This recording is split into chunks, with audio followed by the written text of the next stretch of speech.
Welcome to What's Path to Purpose So, where we share inspiring stories, how we found our path to purpose. My name is Katja from Karma Cleanse and I'm your host. And today I'm interviewing Leah Constantz, who is licensed mental health counselor, expressive art therapist, and holistic life coach. She is also currently working on her flower essences practitioner certifications, so obviously she's a lifetime learner, and in the process of writing her first book too. So stay tuned and let's find out more about Leah and her path. So welcome, Leah. It's lovely to have you in the show. Thank you, Katja. It's great to be here. Thank you.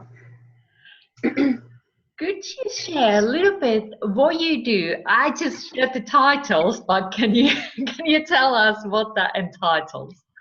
Yes, of course. So just a little bit of background to give people context. I started as for getting my training as a therapist, and I became licensed, and I worked in lots of different mental health facilities.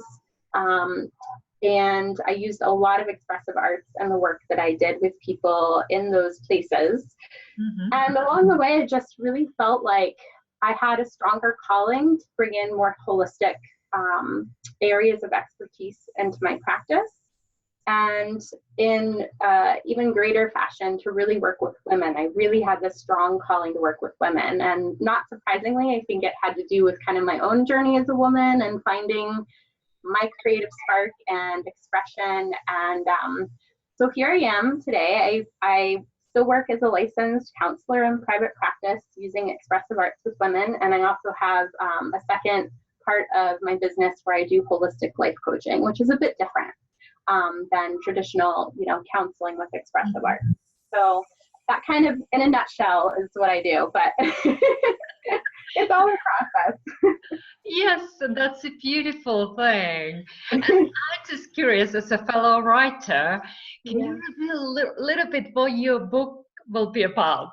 Yeah, so it's so heavy on my heart in a very positive way, but also in a very heavy way. Here in America, we're having a lot of national tragedies. There's been a lot of mass shootings, a lot of unfortunate violent moments. And I happen to be very close to two of those national tragedies. I was about a block away from the Boston Marathon bombing many years ago, and I was a block away from the most recent Vegas shooting.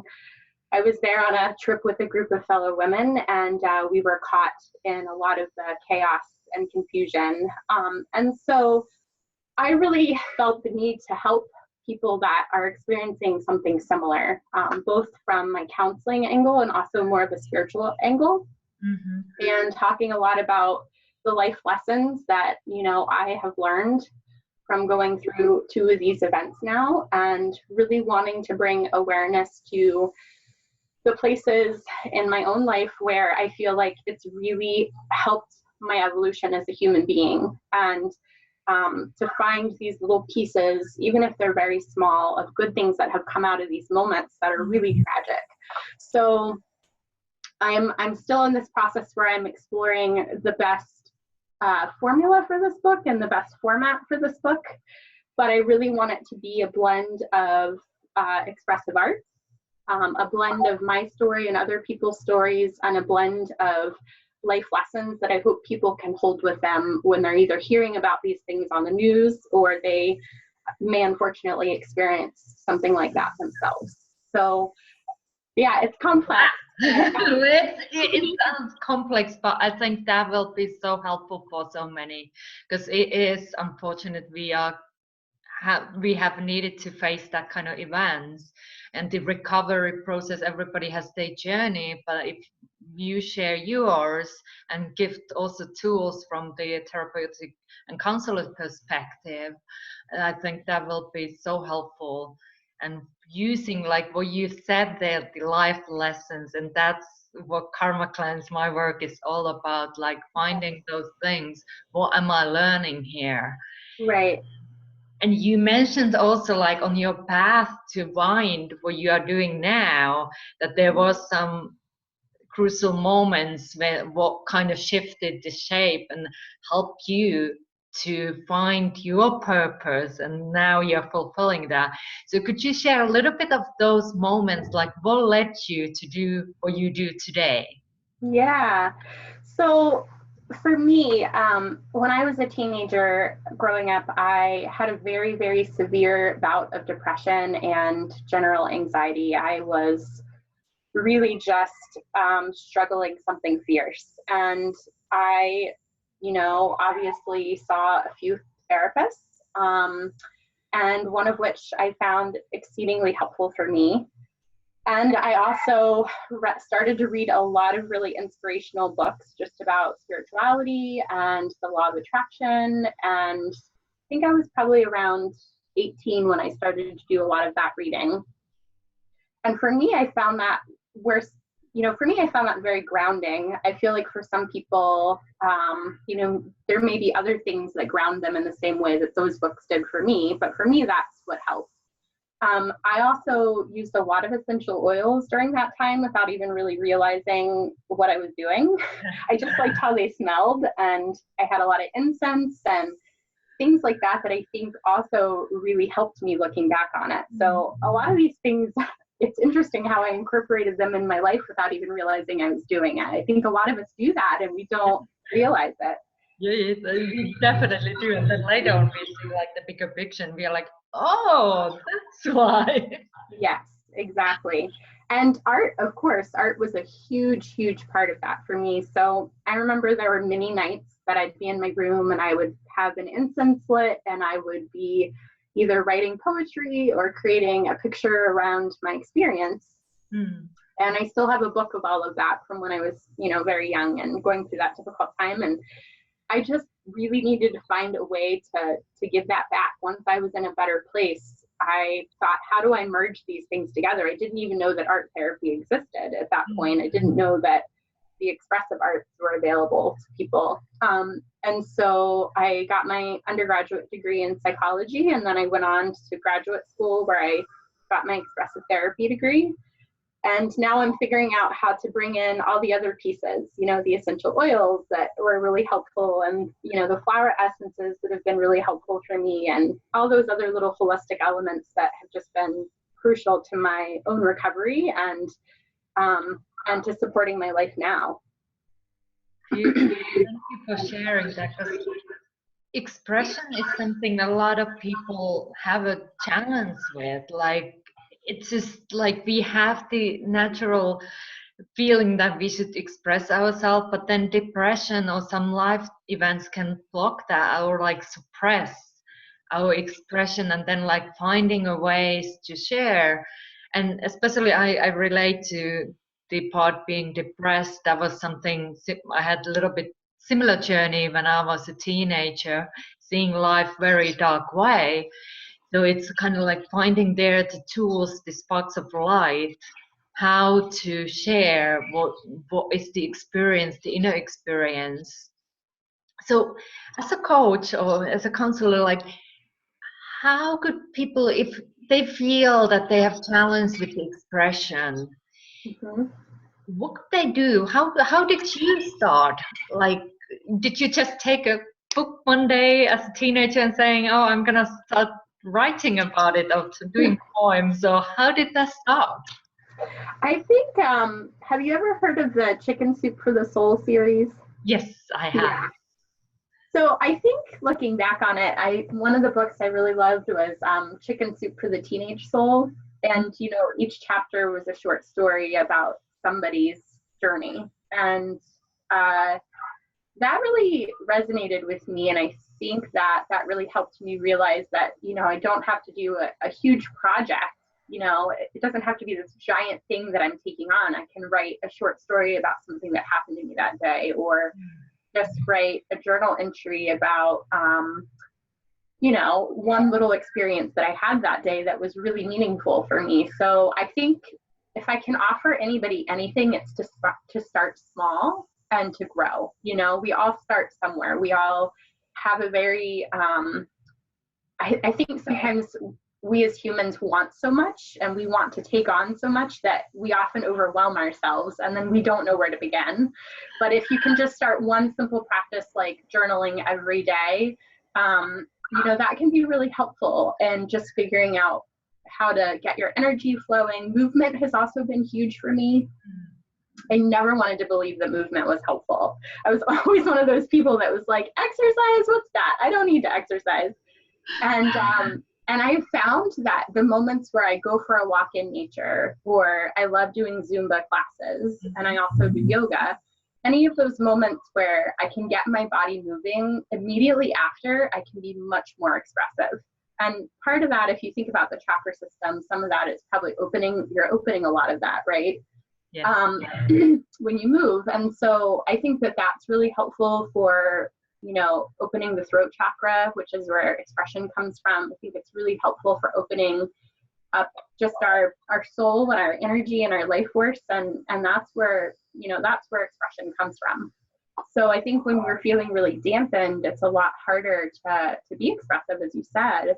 And so constant movement in ways that feel good for you, and starting small with a creative practice like journaling is really, really helpful. That's beautiful. Thank you for sharing those tips. And one thing you were talking about the movement and the feelings, did you also have some thinking patterns or thoughts that repeated when you were in the not so good place? And how did you handle those? Yes. Yeah, I think that I was really in my darkest places, and sometimes, my brain can still go there, and by no means am I perfect. But I think for me, it's also starting a gratitude practice was really important. And again, I think sometimes when you're in a really dark place, it feels, trivial to think of one little thing that was really beautiful about your day.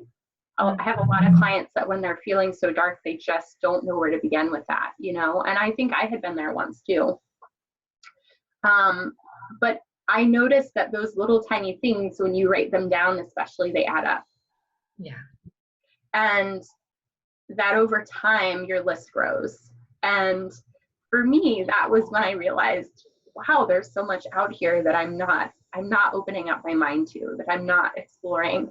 And a big part of that for me too was human connection. Just you and I talking today, right? It makes me grateful that we can be here doing this. So finding those little moments, making sure to mark them somehow for yourself, so important. Yeah. I really resonate with that. And it's like, and I understand in the beginning, being there as well, like it's so challenging to even find one thing. Mm-hmm. But the one thing, maybe even a flower or something beautiful that you can put that, and it doesn't need to be like huge thing. It can be a flower that I saw on somebody else's garden even. Mm-hmm. Like just starting to train our mind to find those things, because sometimes our mind is even trying to see all the negative things and all the things that are not well. So then we are like reprogramming our brain to pick up the good things, because there always is, even though it's sometimes very hard to see, but there is always something positive. Yeah. Whether it's like still being here. And so that can be one thing. And like you said, it's beautiful when we can get these human connections meeting. And I know, like, at least this was my experience when I was depressed. I was like blocking those things out. So it's kind of like opening now the door little by little and like connecting with other people. So that is available. So but it's kind of like finding a way how to start opening the door. And maybe that can be, like you said, like journaling, writing, even if it's one sentence, one word, just putting something out there and starting the process. Like if there is a willingness to start, then there is ways out of the dark spot. Yes, and funny you should say that too about the flower, because a process that I still use to this day and I love very much. And, another tip I can offer for gratitude is if you're taking a walk, if you're somewhere where you just want to capture a moment, take a picture. I love doing that. We all have cell phones with cameras. Most of us do anyway these days. I take a picture of it, and I don't necessarily do anything with those pictures, but it becomes a visual reminder of all of these moments that, that I found along my journey. And that's been really powerful for me, actually. Whoa, I love that one. Like, yeah. I mean, it's a visual reminder as well. So beautiful tip. I love that. Okay. Now, like, do you have, like you mentioned before your work, so do you have any special offers if people want to get support from you? So would you have something to share with them? How can they reach out to you, and what kind of offers you could give them? Yes. So the best way to find more information about me and my contact info in general is my website. And that is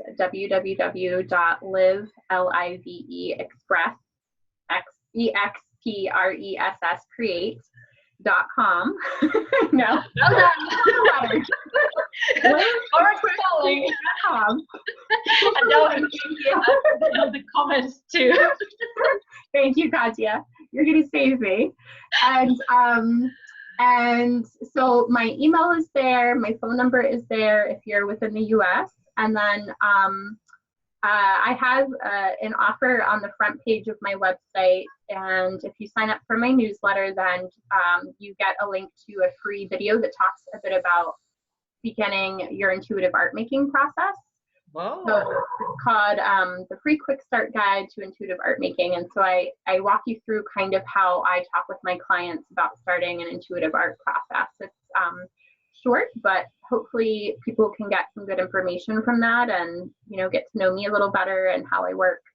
And and then I'm building, I would really love to do a digital course soon. So I'm thinking a lot about that. And my newsletter is a great way to obviously stay up to date. So if you sign up for that, then hopefully you can get some other offers from me in the future as well. Beautiful. I love how the things are evolving. Like, there's more things coming. And that's beautiful, the journey, how it unfolds. And thank you so much for being here today and sharing your own journey and having the courage to express also about those dark moments, because I believe that when we share our darkest moments, our secrets that we feel like maybe we have felt we have to hide, that way we also like expand our own comfort zone and also give the courage to others, like that there is a way out. We give hope, because I believe the secrets are the ones that hurt us the most when we feel that we are the only ones going through the challenging times. So we are here to support. Yes. And you are not alone. If you are watching this and feeling that you're in a dark place, there is help available. So contact Leah and find a way to express and start unfolding the journey through expression. So thank you, Leahs. Thank you. I really appreciate your time, Katja. Thank you. And we continue this Path to Purpose interviews. We are sharing inspiring journeys. So if you have one, please contact me. And if I hope to hear from you, what was your insights and inspirations after watching this video. So thank you for watching, and please do share with people who could get this spark of light into their lives through this video. So please do share. Bye for now. Thank you, Katja. Bye.